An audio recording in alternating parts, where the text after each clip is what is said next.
Can I ask you a personal question? Ja? How did you lose your feathers?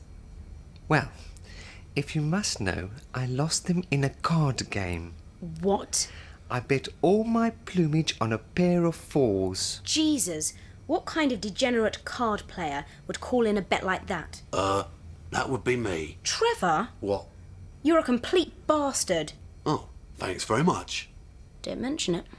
Anyone fancy a game of strip poker? This is my day, this is my day, and nothing's gonna stop me.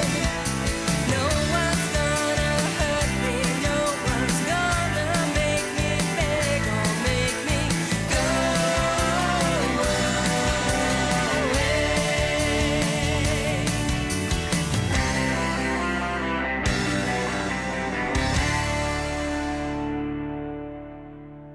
Amen, ever and ever for glory thee, and amen, ever and ever for glory thee and power. Excuse me, what are you doing?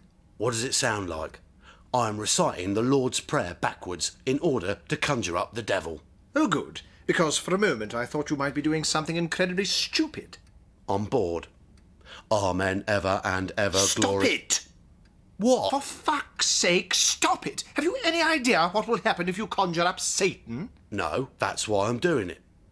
Amen, ever and ever. You are tampering with dark forces that are way beyond your understanding. You are dealing with Beelzebub, the beast, the horned son of the jackal, the Antichrist. You are unleashing evil on a scale that is unimaginable. Amen, ever and ever for glory thee and power. Stop it! For God's sake, stop it! Will you fuck off? You never want me to have any fun. And would you mind moving over there? Why? You're in my pentangle. Oh, sorry. Trevor, don't you realise that you may be condemning yourself to an eternity burning in the fiery furnaces of hell? Not necessarily. What do you mean? Well, I have here a flowchart showing the various levels of hell.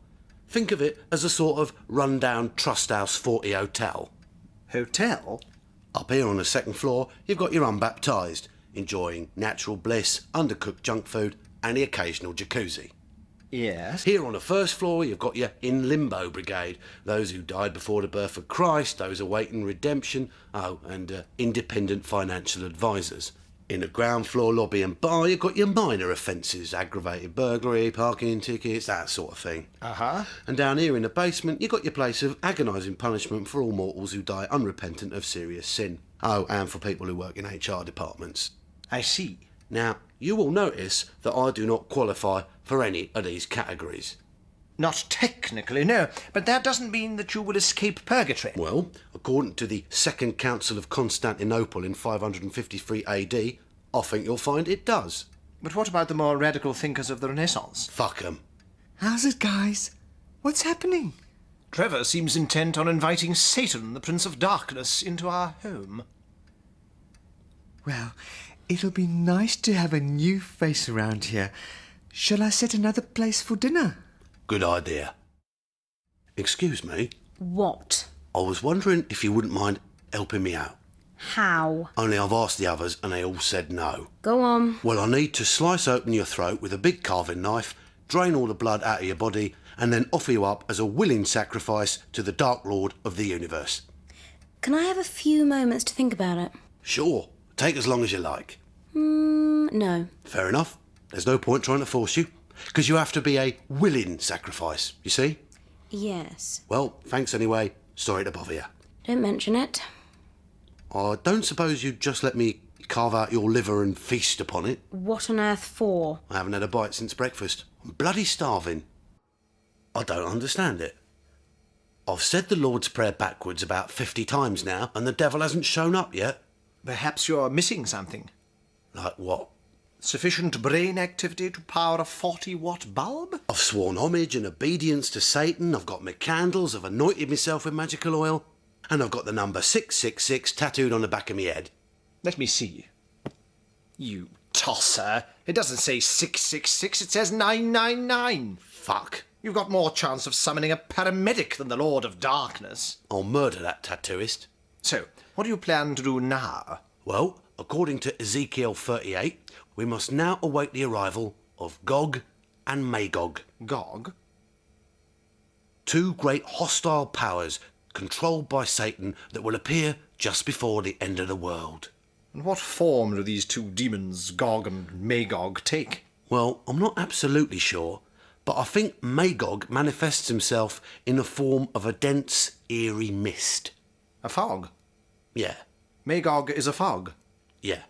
And Gog? Gog appears as the hound of Satan. A dog. Yeah, Gog is a dog. yeah. Gog is a fog and Magog is a dog. No, Magog is a fog and Gog is a dog. Revelation verse 103. In later rabbinic literature, Gog is also identified as the sow of Beelzebub. In other words, a hog.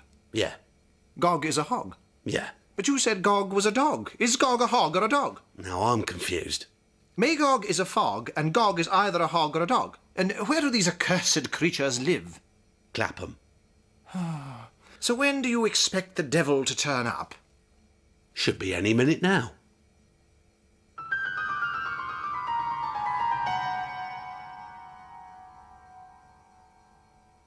Well, I expect he's got a lot of things to do on a Friday night.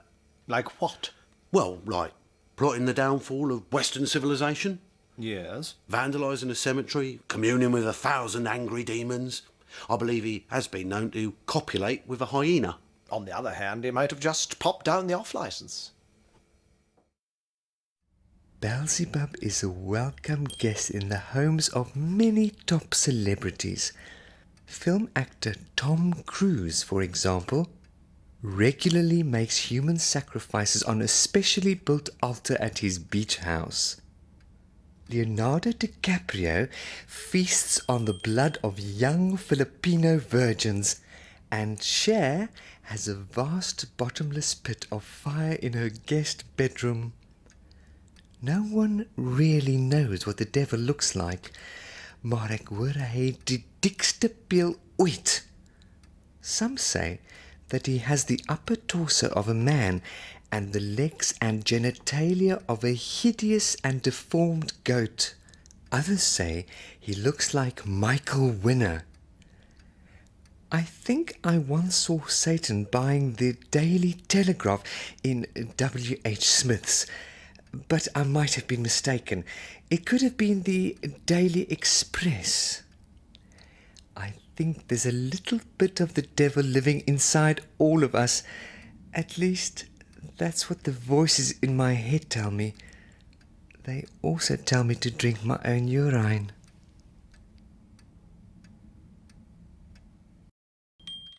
I've been thinking about our little fishy friend. Well, I was wondering if we should get him baptized. Baptised? Yeah, in order to protect his little soul from the forces of evil. Are you sure it isn't a little late for that? What do you mean?